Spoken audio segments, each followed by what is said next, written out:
Hi hello ಎಲ್ರಿಗೂ ಸ್ವಾಗತ ಸುಸ್ವಾಗತ. ಕಾವೇರಿ ಕನ್ನಡ ಮೀಡಿಯಂ ಧಾರಾವಾಹಿ ಸಂಚಿಕೆ ಪ್ರೋಮೋ ನಾಳೆ ಏನಾಗಿದೆ ನೋಡೋಣ ಬನ್ನಿ. ಎಲ್ಲರ ಆಶೀರ್ವಾದ ಬಹಳಷ್ಟು ಮುಖ್ಯ. ಪ್ಲೀಸ್ ಸಬ್ಸ್ಕ್ರೈಬ್ ಮಾಡಿ, ಶೇರ್ ಮಾಡಿ, ಲೈಕ್ ಕೊಡಿ. ಸುಮಂಗಲಿ ಪೂಜೆ ಮಾಡ್ಲಿಕ್ಕೋಸ್ಕರ ಎಲ್ಲ ಸಿದ್ಧತೆ ಮಾಡ್ಕೊಂಡು ಕಾವೇರಿ ಅಗಸ್ತ್ಯನಿಗೂ ಕೂಡ ಹೇಳಿರ್ತಾನೆ. ಅಗಸ್ತ್ಯ ಸರ್ ಸುಮಂಗಲಿ ಪೂಜೆ ಮಾಡ್ತೀನಿ ನಾನು ನಾಳೆ ಅಂತೇಳಿ, ನಾವು ಬರ್ಬೋದಾ ಟೀಚರ್? ಓ ಧಾರಾಳವಾಗಿ ಬನ್ನಿ ಸರ್.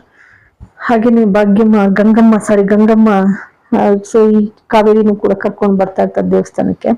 ಜೊತೆನಲ್ಲಿ ಅವಳು ಟೀಚರ್, ಇನ್ನೊಬ್ಳು ಟೀಚರ್ ತುಳಸಿ ಟೀಚರ್ ಕೂಡ ಜೊತೆಗೆ ಸೇರ್ತಾಳೆ.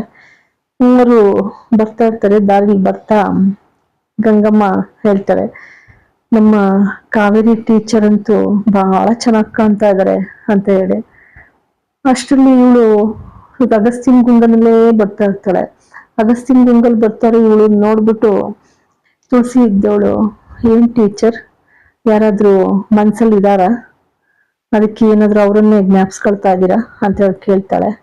ಕೇಳಿದಾಗ ಹಾಗೇನಿಲ್ಲಪ್ಪ, ಅದಕ್ಕೆ ಗಂಗಮ್ಮದ್ದವರು, ನೀವೊಬ್ರು ತುಳಸಿ, ನಿಮ್ಗೆ ಎಲ್ಲಿ ಏನ್ ಮಾತಾಡ್ಬೇಕು ಅನ್ನೋದು ಗೊತ್ತಾಗೋದಿಲ್ಲ.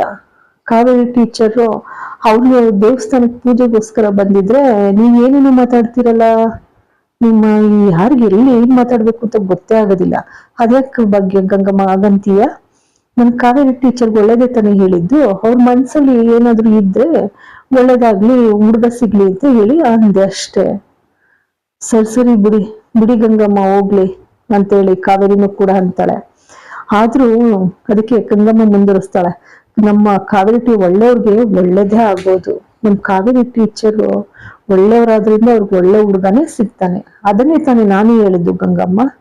ಆಯ್ತಾಯ್ತು ಬಿಡಿ. ಅಷ್ಟರಲ್ಲಿ ಅಗಸ್ತ್ಯ ಮೆಸೇಜ್ ಕಳಿಸ್ತಾನೆ. ಮೆಸೇಜ್ ಕಳಿಸ್ತಿದ್ದಾಗೇನೆ ಅಲ್ಲಿ ಇರ್ತಾನೆ, ದೇವಸ್ಥಾನಕ್ಕೆ ಬಂದಿರ್ತಾನೆ. ಅಗಸ್ತ್ಯ ಸರ್ ಮೆಸೇಜ್ ಕಳಿಸಿದಾರಲ್ಲ, ಇಲ್ಲಿ ಎಲ್ಲಿರ್ಬೋದು ಅವರು ಅಂತೇಳಿ ಫೋನ್ ನಲ್ಲಿ ನೋಡ್ತಾ ಇರ್ತಾಳೆ.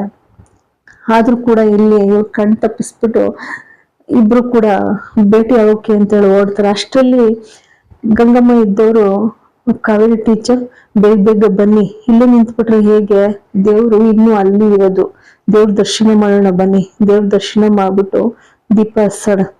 ಆದ್ರೂ ಕೂಡ ಇವಳಿಗೆ ಅನುಮಾನ ಸುಳಿದಾಡ್ತದೆ. ಯಾಕೆಂದ್ರೆ ಇವಳನ್ನ ಬಿಟ್ಟಿರೋದೇ ಅನಿಕ, ಪತ್ತೆದಾಕಿಗ್ ಬಿಟ್ಟಿದ್ದಾಳೆ ಇವಳನ್ನ, ತುಳಸಿನ. ಹೆಜ್ಜೆಗೂ ಕೂಡ ಕಾವೇರಿನ ಗಮನಿಸ್ತಾನೆ ಇರ್ತಾಳೆ. ಚಲನವಲನ ಎಲ್ಲಾನು ಕೂಡ, ಯಾರ್ಯಾರು ಭೇಟಿ ಮಾಡ್ತಾರೆ ಏನು ಅಂತ. ಇಲ್ಲಿ ತುಳಸಿ ಬಂದ್ಬಿಟ್ಟು ಇನ್ನೊಬ್ರು ದೀಪದಲ್ಲಿ ದೀಪ ಹಚ್ಕೊಳ್ತಾಳೆ. ಕಾವೇರಿ ಮಾತ್ರ ಅಗಸ್ತ್ಯನ ನಿರೀಕ್ಷೆಲೆ ಇರ್ತಾಳೆ. ಅದು ದೀಪ ಕೊಟ್ಟು ಕಳಿಸ್ತಾಳೆ ಬೇರೆಯವ್ರಿಗೆ. ನೋಡ್ತಾ ನಿಂತ್ಕೊತಾಳೆ ಕಾವೇರಿ ಎಲ್ಲಿ ಹೋಗ್ತಾಳೆ, ಏನು ಯಾರ ಜೊತೆ ಹೋಗ್ತಾಳೆ, ಏನ್ ಮಾಡ್ತಾಳೆ ಅಂತ ಹೇಳಿ. ಹಾಗೆ ನಿಂತ್ಬಿಡ್ತಾಳೆ ದೇವಸ್ಥಾನದಲ್ಲಿ ನೋಡ್ತಾ. ಆದ್ರೆ ಕಾವೇರಿ ಪಾಪ ಇದು ಯಾವುದ್ರ ಅರಿವೇ ಇಲ್ಲ. ಅವಳನ್ನ ಬಿಟ್ಟಿರೋದು ಯಾರು ಅಂತಾನೆ ಗೊತ್ತಿಲ್ಲ ಪಾಪ. ಇನ್ನು ಹೇಗ್ ತಾನೇ ಅವಳು ತುಳಸಿನ ತಪ್ಪಾಗಿ ಭಾವಿಸ್ತಾಳೆ. ಆದ್ರೂ ಕೂಡ ಪೂಜೆ ಮಾಡ್ಲಿಕ್ಕೋಸ್ಕರ ಮುಂದೆ ಹೋಗ್ತಾಳೆ. ಅಷ್ಟರಲ್ಲಿ ಅಗಸ್ತ್ಯ ಅವರಿಬ್ಬರ ಕದ್ದು ಮುಚ್ಚಿ ಪ್ರೇಮ ಪ್ರಣಯ ರೊಮ್ಯಾನ್ಸ್ ಶುರುವಾಗ್ತದೆ. ಆದ್ರೂ ಕೂಡ ದೇವಸ್ಥಾನ ಅಲ್ವೇ ಅಂತ ಹೇಳಿ ಕಾವೇರಿ ಎಚ್ಚರಿಸ್ತಾಳೆ. ಇಲ್ಲಿಗೆ ಒಂದು ಸಂಚಿಕೆ ಪ್ರೋಮೋ ಮುಕ್ತಾಯವಾಗ್ತದೆ. ನಿಮ್ಮೆಲ್ಲರ ಆಶೀರ್ವಾದ ಬಹಳಷ್ಟು ಮುಖ್ಯ.